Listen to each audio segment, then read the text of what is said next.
Bonjour à tous. Aujourd'hui, nous allons vous présenter les fractions. Alors, petit résumé sur ce que nous allons voir aujourd'hui. C'est quoi une fraction?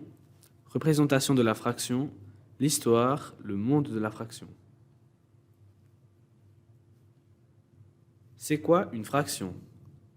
En mathématiques, une fraction est un moyen d'écrire un nombre rationnel sous la forme d'un quotient de deux entiers. Les fractions sont la forme la plus propre et précise pour écrire des nombres rationnels. Représentation. Alors, nous avons une petite représentation. Nous pouvons voir une fraction a sur b.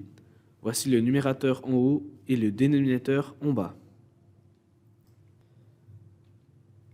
Alors, je vais vous présenter l'histoire. Le terme fraction, apparu en français à la fin du XIIe siècle, est un dérivé du bas latin fractio, utilisé dans le terme des maths médiévales pour désigner la division. Les fractions telles qu'on les utilise aujourd'hui n'existaient pas en Europe avant le XVIIe siècle. En effet, les fractions n'étaient pas considérées comme des nombres, c'était tout simplement une façon de comparer des nombres entiers entre eux. Le monde de la fraction. Alors, on va traiter plusieurs sujets aujourd'hui, comme les additions, les soustractions, les multiplications, les divisions, les simplifications et amplifications. Les additions et soustractions. Lorsque les dénominateurs sont égaux, on conserve leur dénominateur commun, on additionne ou soustrait les deux numérateurs.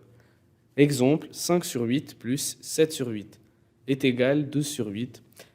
Alors, on peut voir en haut le 12, c'est la somme des numérateurs, et en dessous, la somme des dénominateurs, mais ça reste le même. Attention, faire la même chose avec les soustractions. Voici un petit exemple. 8 sur 5 moins 6 sur 5 est égal tout simplement 2 sur 5. Et attention à ne pas soustraire les dénominateurs.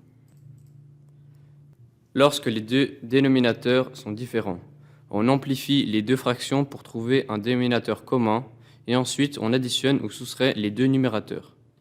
Alors voici un petit exemple pour vous montrer comment cela fonctionne.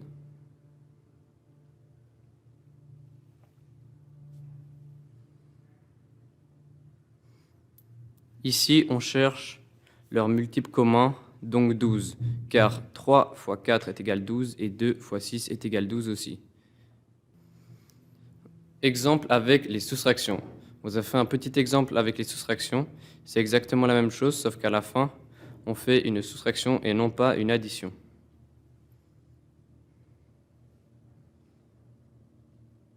Ici, on cherche leur multiple commun, donc 20, car 5 fois 4 est égal 20 et 4 fois 5 est égal 20 également. Les multiplications. Pour multiplier des fractions, on multiplie leurs numérateurs entre eux ainsi que leurs dénominateurs entre eux. Exemple, 9 sur 3 fois 8 sur 2 est égal 72 sur 6. 72 qui est le produit des numérateurs et 6 qui est le produit des dénominateurs. C'est comme si on faisait tout simplement 9 fois 8 est égal 72 et 3 fois 2 est égal à 6. Division de fractions. Quand on a une division, on peut tout simplement faire une multiplication. Mais attention, pour cela, on devra modifier les emplacements des nombres. Nous avons fait deux petits exemples, 9 sur 2 divisé par 8 sur 3. Quand on a ça, on peut tout simplement faire une multiplication, mais changer le 8 sur 3. Ce qui donne après 9 sur 2 fois 3 sur 8 est égal à 27 sur 16.